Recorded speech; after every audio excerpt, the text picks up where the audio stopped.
France Inter,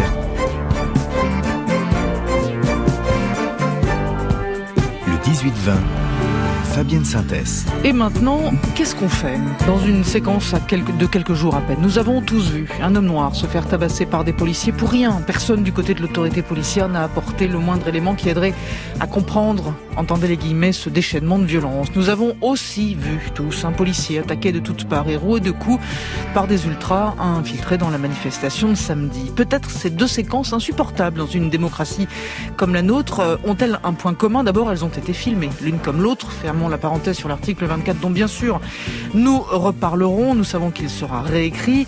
Elles parlent aussi d'une crise d'autorité à tous les étages, elles parlent de crise de confiance, elles disent que nos rapports à la police sont biaisés si nous avons peur d'elle, mais aussi à l'inverse si nous ne la respectons pas, si rien ne la sanctionne efficacement, mais aussi si les doctrines et pratiques de maintien de l'ordre sont chamboulées au point de perdre la mesure de l'usage de la force. Bref, faudrait-il tout remettre à plat? Et comment faire? Est-ce qu'il faut parler de recrutement? Est-ce qu'il faut parler de formation? Est-ce qu'il faut parler de hiérarchie? Est-ce qu'il faut parler d'encadrement? Est-ce qu'il faut parler d'IGPN? Faut-il repenser les politiques de maintien de l'ordre? Est-ce que maintenir l'ordre est toujours politique? Justement, par quoi les policiers qui frappent, un homme se sent-il légitimé? Sans tout remettre à plat, peut-on retrouver la confiance dans l'autorité et ceux qui la représentent? Est-ce que la police peut changer? C'est la question qu'on pose au téléphone sonne ce soir. Soyez les bienvenus. Le téléphone sonne. 01 45 24 7000. Patrick, c'est vous le premier. Soyez le bienvenu, Patrick, et bonsoir. Bonsoir à toute l'équipe. Ma question, alors moi j'aimerais savoir dans quel état émotionnel se trouvaient les policiers qui sont arrivés sur les lieux de l'agression de ce producteur de musique. Moi, je n'arrive pas à comprendre pourquoi ils n'ont pas porté assistance à ce monsieur qui était en danger pour sa vie. Vous parlez des je comprends pas bien le sens de votre question en fait, Patrick, si vous me le permettez. J'aimerais comprendre pourquoi ils n'ont pas bougé, pourquoi ils n'ont pas retenu leurs collègues ou... Ah d'accord, ceux qui étaient avec les quatre, ça y est, j'ai compris. Oui, Pardonnez-moi. Les policiers qui sont arrivés sur les lieux après un coup, donc forcément ils ont bien vu toute cette violence et la violence qui est normalement ça ne se fait pas. Oui, pardonnez-moi, Patrick, c'était très clair et c'est moi qui ai compris de travers, vraiment. Merci beaucoup pour cette entrée en matière, pour discuter ensemble jusqu'à 20h ce soir. Christophe Rouget est avec nous. Bonsoir Monsieur Rouget.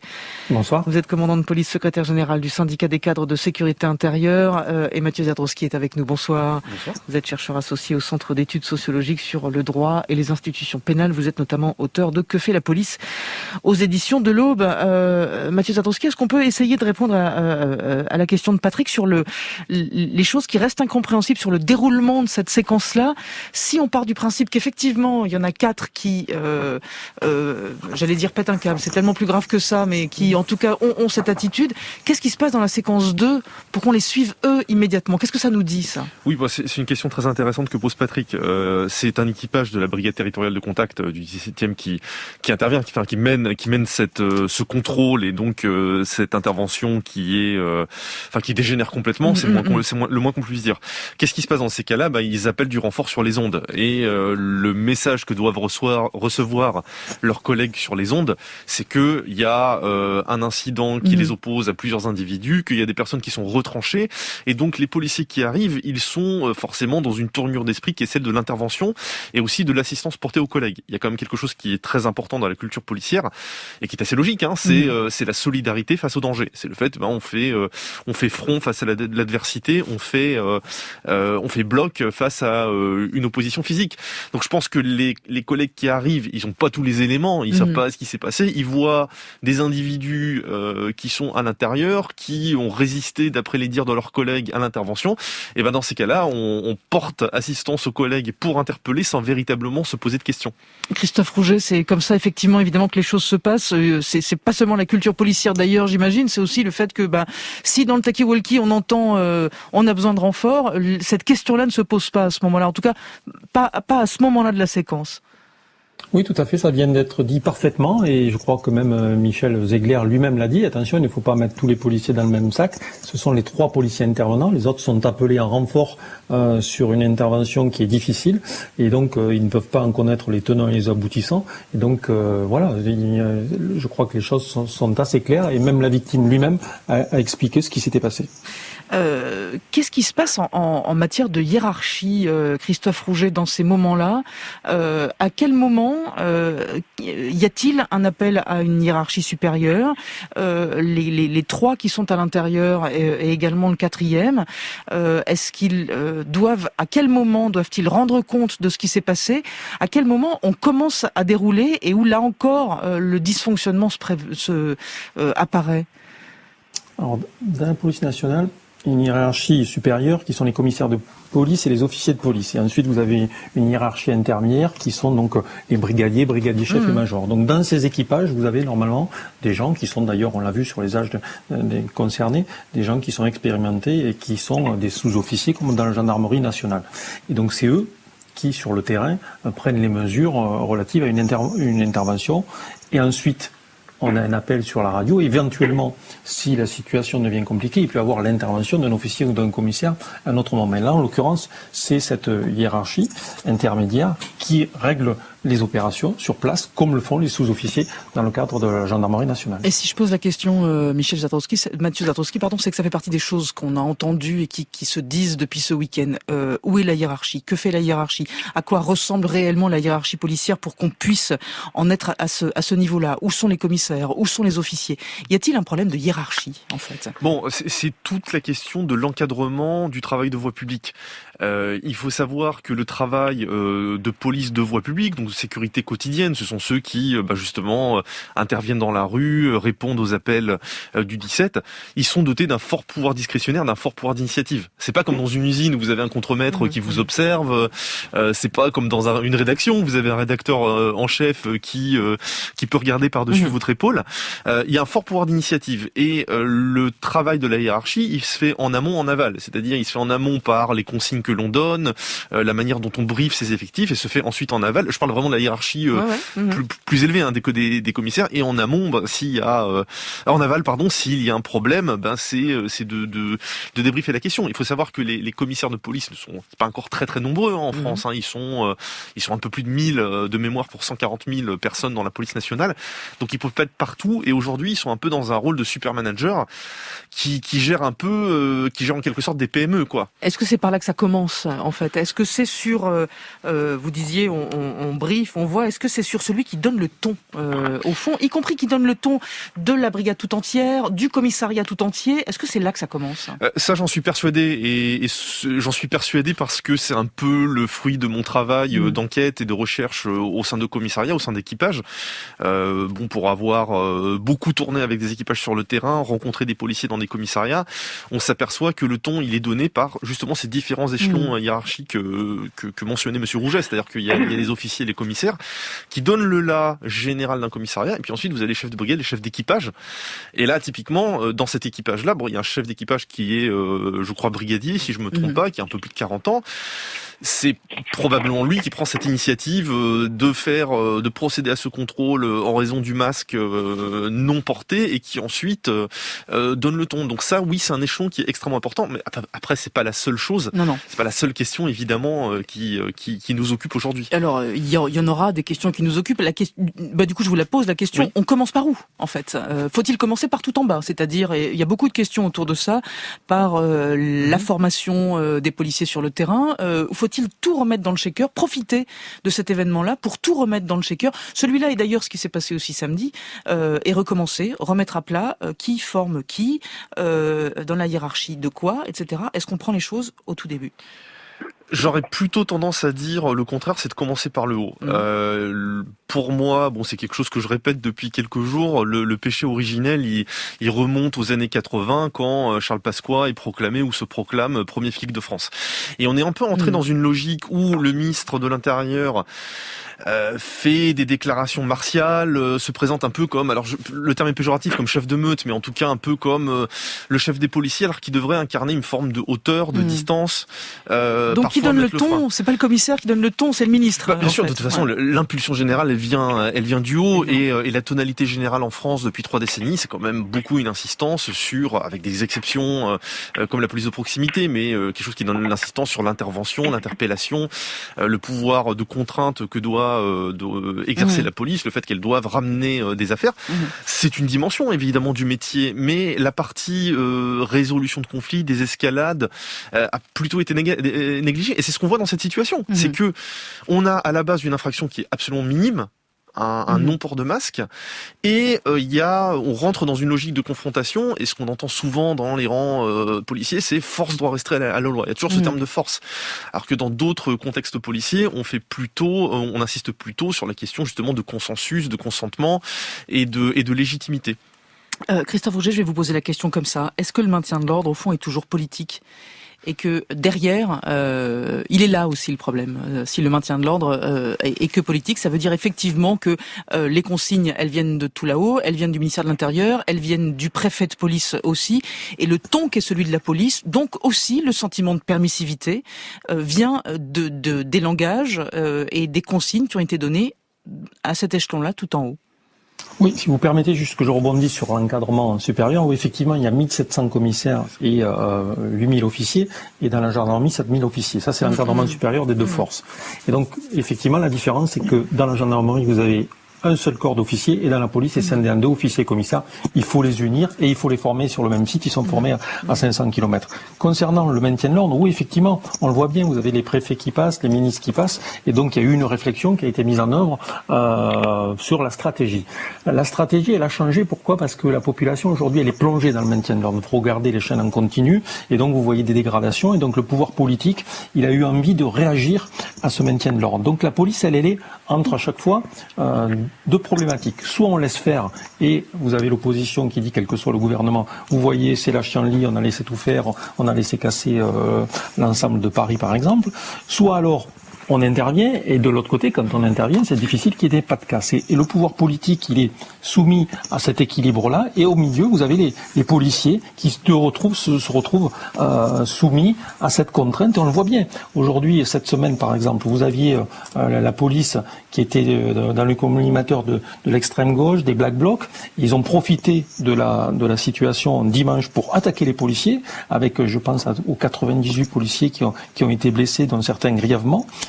Parce que nous sommes dans cet équilibre politique, et il faut que nous arrivions à sortir de là. Le schéma de maintien de l'ordre a mis en place quelque chose qui est assez cohérent pour les années à venir. Il faut effectivement qu'on modernise ce maintien de l'ordre. Par exemple, on ne doit pas faire appel, comme ça a été le cas Place de la République, à des effectifs qui ne sont pas formés au maintien de l'ordre. Le ministre l'a dit tout à l'heure à l'Assemblée nationale, il faut qu'il y ait une formation. Et là, on a utilisé des bacs qui sont utilisés pour lutter contre la délinquance dans les quartiers, banlieues, notamment souvent dans en difficulté, dans les banlieues. Et donc, ce n'est pas possible. Dans la gendarmerie nationale, il n'y a que les gendarmes mobiles qui font du maintien de l'ordre. Dans la police nationale, il y a aussi les CRS et des effectifs de la préfecture de police. Nous ne devons pas mettre des effectifs qui ne sont pas formés et qui effectivement n'arrivent pas à gérer ce type de violence. Alors on va retourner au standard dans un instant, mais il y a une chose, Mathieu Zadrowski, qu'a dit Christophe Rouget, sur lequel j'aimerais vous entendre réagir. Il dit, il y a notamment les chaînes d'infos continues et qui montrent un certain nombre de choses, notamment quand il y a des casseurs, quand on voit sauter des vitrines, etc. Et aussi parfois des policiers. Est-ce que ça veut dire que désormais le maintien de l'ordre est aussi fait en fonction de ce que le grand public voit sur les chaînes d'infos continues? Est-ce que la manière dont le maintien de l'ordre est fait a changé depuis qu'elles ont pris cette importance-là? Est-ce que vous diriez ça? Il y a forcément une influence. Aujourd'hui, tout est flippé. Plus généralement, au-delà des chaînes d'information en continu, beaucoup de choses sont filmées. Même le citoyen lambda qui manifeste peut capter des images et les diffuser sur des plateformes vidéo ou sur des réseaux sociaux. Bien entendu que l'image est puissante. différentes. Moi, je vous donne 2 exemples. Allez-y. C'est 86 Malik Oussekine et 90 les manifestations lycéennes. Malik Oussekine, c'est pas filmé. La mort de Malik Oussekine n'est pas filmé, mais ce qui est filmé très rapidement, ce sont les secours qui essaient de le réanimer. On le voit au sol et on tourne et ça provoque une énorme émotion. 90, il y a les manifestations lycéennes. Je me souviens dans le quartier de Montparnasse, place du 18 juin à Paris, il y a eu le saccage du magasin CEA. Également des images qui ont été, alors il n'y a pas de chaîne d'info en continu à l'époque, mais il y avait les JT et ça a soulevé également beaucoup de débats. Donc forcément aujourd'hui, quand à l'époque, c'était ponctuel, c'était dans les grands JT télévisés. Aujourd'hui, c'est du matin au soir, sur des chaînes qui sont un peu des robinets à images. Donc forcément, le pouvoir ça change la politique, ça change la politique. Forcément, ça oblige. De toute façon, on l'a vu lors du mouvement des Gilets jaunes, voilà. où il y a eu... C'était le sens de ma question. Voilà, lors des Gilets jaunes, il y a eu toute une phase au début où on a parlé des violences des manifestants après le 1er décembre et le 8 décembre, et puis on a commencé à avoir des images de manifestants qui prennent des coups de matraque ou de LBD, on a commencé à parler des violences policières, et c'est toute la difficulté que soulignait Christophe Rouget, cette espèce de cycle qui succède. On parle tantôt de la violence des policiers, tantôt des violences à leur égard, et on n'en sort pas. Je voudrais qu'on écoute Pascal et on écoutera Ali dans la foulée. Bonsoir Pascal. Bonsoir madame. Allez-y, je vous écoute. Bonsoir à tous. Améliorer la police, c'est possible. Mieux profiler les candidats, allonger et améliorer la formation. Mais je crains, hélas, qu'il y ait des freins. De quelle sorte diriez-vous que ces freins sont, Pascal ? Pesanteur administrative, pesanteur politique, pesanteur financière. On posera la question à nos invités. Je voudrais qu'on écoute Ali dans la foulée. Bonsoir Ali. Bonsoir. Parce que vous formez, vous, des policiers. On est content de vous entendre. On vous écoute.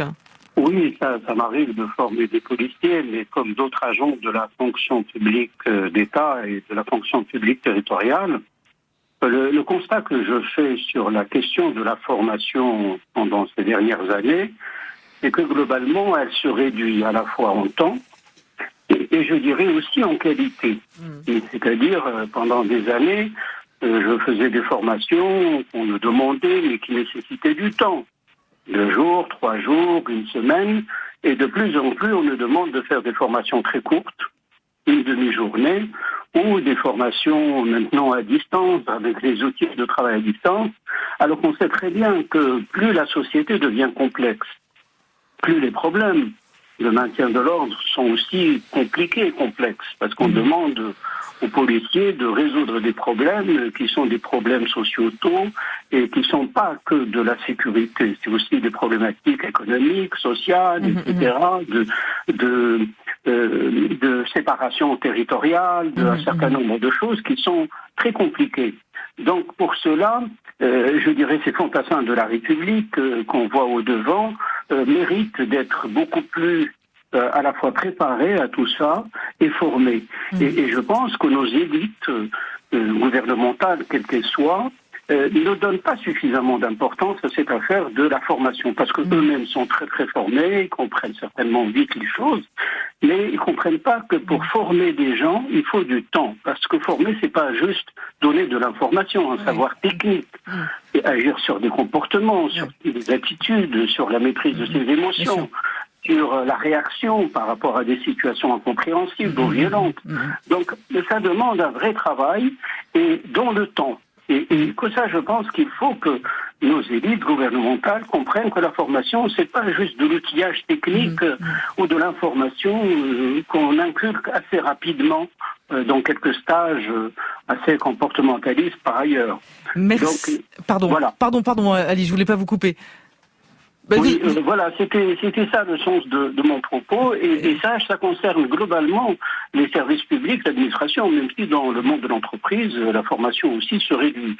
Donc c'est intéressant de penser aussi la réforme de la formation et comment elle peut accompagner beaucoup plus les évolutions sociales de la société et sa complexité. Merci beaucoup Ali, merci aussi à Pascal Mathieu Sardowski. Ça revient souvent, cette histoire de formation. Ali a raison sur un point qui me paraît crucial, pardon de caricaturer un peu, l'idée c'est pas d'apprendre à tirer, c'est d'apprendre à quel moment il est opportun de le faire et pourquoi il faut le faire le moins possible en fait. On a l'impression effectivement que c'est même Gérald Darmanin lui-même qui dit 8 mois c'est totalement insuffisant pour former un policier.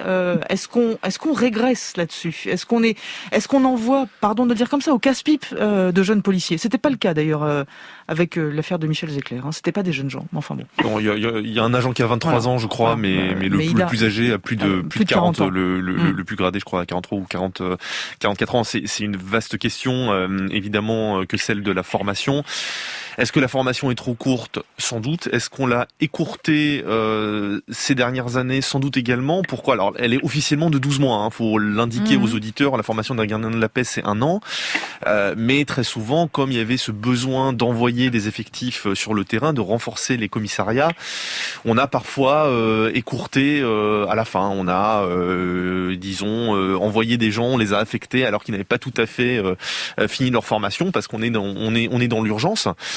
Ensuite, vous disiez, le travail de policier, c'est pas seulement savoir tirer. Alors effectivement, c'est important de savoir tirer, mais c'est aussi de savoir quand tirer. Plus généralement, le souci est celui de l'insistance en France dans la formation policière sur ce qui s'appelle les GTPI, donc les gestes techniques professionnels d'intervention, sur la question de procédure pénale, tout ceci étant essentiel, évidemment, et moins sur des notions comme justement la résolution de conflits, la connaissance de la société, en fait outiller ces jeunes gens pour mieux affronter la société dans laquelle ils vont travailler. Avec un dernier point, et je terminerai là-dessus par rapport à cette question, c'est que 90% des postes à la sortie de l'école de police, plus de 90% des postes sont à Paris ou en région parisienne, pour une majorité de jeunes gens qui, eux, sont issus des 4 coins de la France. Donc là aussi, un choc souvent très violent pour eux. Christophe Rouget, est-ce qu'on explique aux jeunes gens, voilà où vous allez tomber, comme le disait Mathieu Zadrowski, effectivement, on envoie les plus jeunes dans souvent les régions parisiennes. Voilà où vous allez tomber. Voilà quel est l'historique de cet endroit. Voilà comment vous risquez d'être accueillis. Voilà les raisons pour lesquelles vous le serez sûrement de cette manière-là.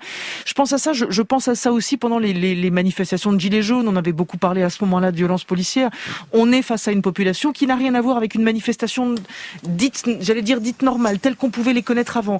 Est-ce qu'il y a des discussions de ce genre-là avant d'envoyer les policiers au maintien de l'ordre, ce qui donne un peu de background ou quelque chose qui permet peut-être de mieux appréhender ce qui se passera sur le terrain? Oui, ou ça est-ce que fait je partie rêve en disant ça? Non, vous ne rêvez pas. Voilà, c'est un semi-rêve, on va dire. On va dire qu'effectivement, la formation, elle a été raccourcie et c'est dommage, mais on avait besoin de 10 000 policiers supplémentaires et les contraintes politiques font qu'on veut qu'ils arrivent vite, mais on a des problèmes de recrutement, de niveau de recrutement. Donc, pour ces policiers, on a cette formation, on a des stages avant qu'ils arrivent dans ces lieux qui sont les plus difficiles, puisque la police travaille dans les lieux les plus difficiles en France. Mais, c'est compliqué, parce que ces policiers, ils sortent du lycée, ils sortent de la faculté, qu'ils soient un gardien de la paix ou qu'ils soient officiers ou commissaires. Et donc, ils se retrouvent plongés tout d'un coup dans un milieu qui est totalement différent. Et donc, effectivement, l'enjeu de la formation, il est au centre de l'avenir de la police nationale. Il faut qu'on modernise. Alors, il y a 2 enjeux. La formation initiale. D'ailleurs, le président de la République l'avait dit, on veut créer une académie de police regroupant tous les corps parce qu'il faut les faire travailler ensemble. La chaîne de commandement, c'est important. On ne peut pas faire travailler les officiers et les commissaires d'un côté. Ça, c'est pas possible. Et il y a aussi, ce que disait Mathieu Zadrowski, c'est ce qui est la formation continue. C'est-à-dire, vous avez 12 heures de formation continue dans une année. Ça ne suffit pas. Les policiers doivent être formés à beaucoup de choses tout au long de leur vie. Les technologies évoluent, les techniques d'intervention évoluent. Il faut savoir accueillir mieux le public. Donc il y a beaucoup de choses et on n'a pas réussi. Le ministre de l'Intérieur disait tout à l'heure, j'ai honte de ce que les gouvernements successifs ont fait et dans quelles conditions ils ont mis les policiers sur le terrain. Sans formation initiale suffisante, sans formation continue suffisante également. J'ai quand même envie de poser la question, Mathieu Zadrowski, est-ce que ça suffirait quand on voit la manière dont se sont comportés ces gens, par exemple, là, avec Michel Zecler, s'ils avaient été mieux formés, se seraient-ils mieux comportés? Ce que je veux dire, c'est qu'il est peut-être un peu très très important de parler de formation, évidemment, un peu facile de se dire que avec une meilleure formation, tout cela n'existerait pas. Bien sûr, enfin, ce serait pas suffisant. Peut-être que ça aurait un petit peu modéré le problème sans le résoudre. De toute façon, quand on est sur des problématiques aussi profondes que la relation police-population, vous n'avez pas qu'un seul levier et il n'y a pas qu'un seul facteur. Enfin, il n'y a pas qu'une seule chaîne, une seule cause, à ces phénomènes. Donc, c'est une réflexion globale qu'il faut mener sur justement ce que je disais tout à l'heure, le positionnement du pouvoir politique par rapport aux questions de sécurité. Quelles sont les orientations générales qu'on donne sur la formation? On a parlé des questions d'encadrement et de management. Il y a aussi la question de l'IGPN qu'on abordera peut-être, aussi comment encadrer déontologiquement, comment en fait inculquer les règles aussi de déontologie. Donc c'est quelque chose qui est multifactoriel et bien entendu que la formation à elle seule ne résoudrait pas tout cela. Alors on va y venir à l'IGPN. J'ai d'abord une question d'Émilie sur franceinter.fr qui nous dit: j'ai quand même l'impression que les violences policières sont plus nombreuses en Île-de-France. N'y a-t-il pas un problème avec le préfet Lallemand? On parlait tout à l'heure des autorités et du message qu'envoyaient les autorités. Y a-t-il eu un tournant préfet Lallemand selon vous, Mathieu Zabrowski? Alors juste une précision, le préfet Lallemand a compétence sur Paris, la petite couronne, pas sur toute l'Île-de-France, juste pour être pour ça. Alors est-ce qu'il y a eu un tournant? Le préfet Lallemand, il a été nommé dans un contexte très précis qui est celui de la crise des Gilets jaunes, et avec un moment au début du printemps 2019, ce qui s'apparente à une perte de contrôle de la situation par le préfet Delpech. Et donc il est placé là pour... on est après, pour rappeler aux gens, le fameux épisode de la place de l'Étoile, par exemple, on est après cet épisode qui a été l'élément fondateur d'une police débordée. Absolument, la police débordée, c'est le 1er décembre 2018. Et ensuite, il y a eu une seconde phase qu'on qualifierait de problématique en mars 2019, où là aussi, il y a eu un certain nombre d'incidents et où le préfet Delpech, qui est donc le prédécesseur de Monsieur Lallemand, a perdu la main. Donc y a-t-il une patte préfet Lallemand? Il y a clairement une patte préfet Lallemand dans ses déclarations, dans son style, et puis aussi dans le mandat qui lui a été donné de finalement encadrer très fermement la police et faire en sorte, enfin très fermement dans le sens où lui donner des orientations qui soient offensives dans le maintien de l'ordre et dans la lutte contre la délinquance, c'est évident. Après, est-ce qu'il y a plus de bavures en Île-de-France qu'ailleurs, enfin à Paris qu'ailleurs? Honnêtement, je saurais pas le dire. Après, c'est aussi la zone urbaine la plus dense de France, où se concentrent un certain nombre de problèmes et où se déroulent aussi toutes les manifestations.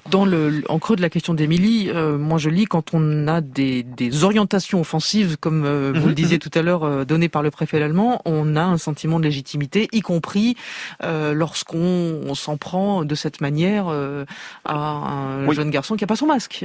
Vous avez raison, bien sûr. C'est ainsi une forme de style, en fait, de police, ce qui ne veut pas dire que tous les policiers vont absorber et suivre cela. Je parlais tout à l'heure du pouvoir discrétionnaire et de l'autonomie des policiers sur le terrain en sécurité publique, parce qu'effectivement, maintien de l'ordre, c'est autre chose. Là, il y a un pouvoir hiérarchique qui est très strict. Mais il y a aussi des policiers qui, justement, utilisent leur pouvoir, leur liberté sur le terrain pour avoir des pratiques qui peuvent justement dévier de ces consignes-là. Mais la ligne générale, forcément, depuis que le préfet Lallemand est là, elle est, je le répète, plutôt offensive. Oui. Donc, est-ce que ça veut dire que la ligne peut changer si le préfet Lallemand change? Parce que ça aussi, ça fait partie des choses qui sont sur le tapis aujourd'hui. Faudrait-il, et y compris d'ailleurs pour qu'une forme de confiance revienne, est-ce que c'est son départ qui peut amener une nouvelle forme de confiance entre police et citoyens, selon vous? Disons que mon rôle n'est pas d'appeler à la démission au départ de telle ou telle personnalité. Ouais. Et j'indique également que la question des relations police-population en France ne se limite absolument pas à des questions de personnes. Enfin, on est bien au-delà de ça.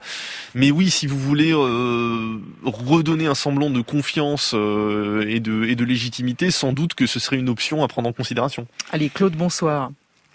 Oui, bonsoir. On vous écoute.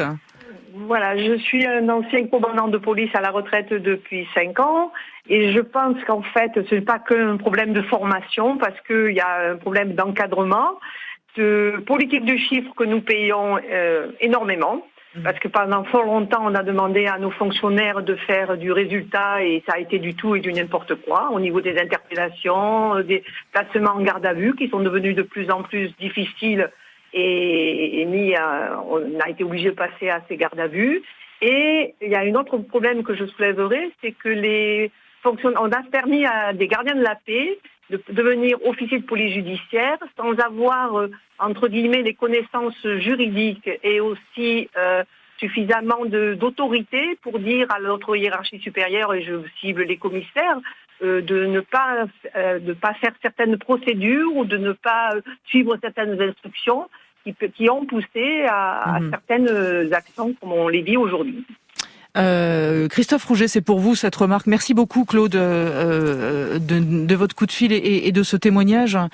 Est-ce que vous allez dans le sens de ce que dit Claude, à force de demander à la police de booster pour des résultats, pour du chiffre, voilà où nous en sommes aujourd'hui? Claude a parfaitement raison. Nous l'avons encore dit ce week-end au cabinet du ministre.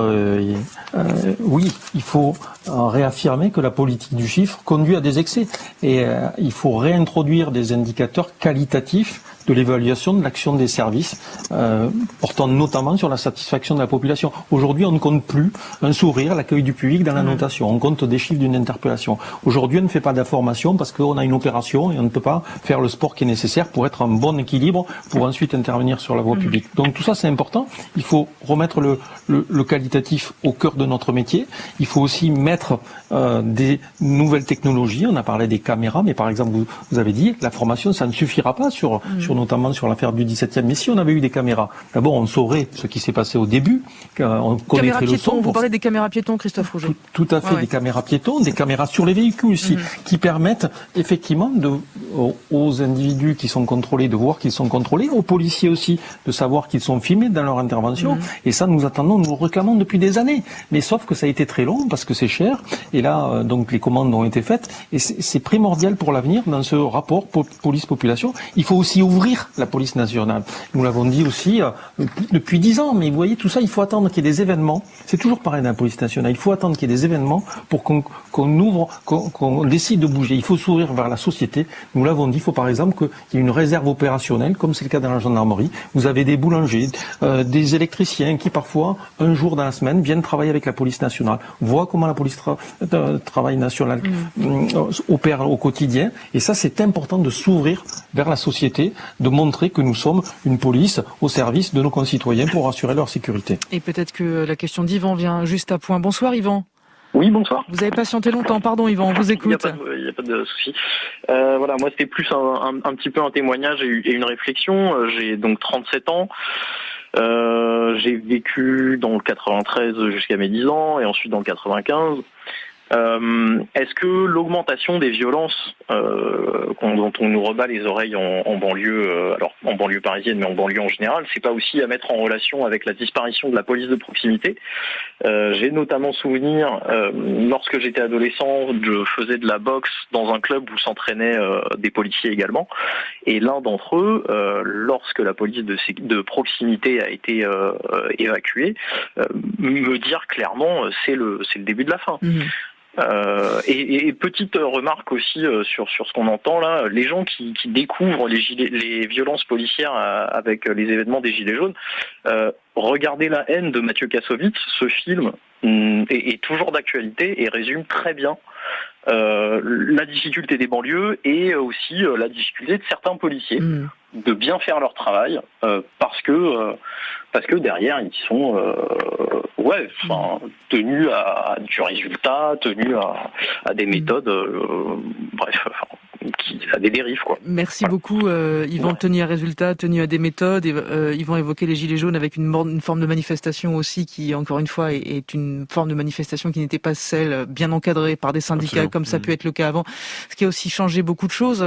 Le débat sur la police de proximité revient à chaque fois qu'on se retrouve dans une situation comme celle-là. Est-ce que la réponse est là?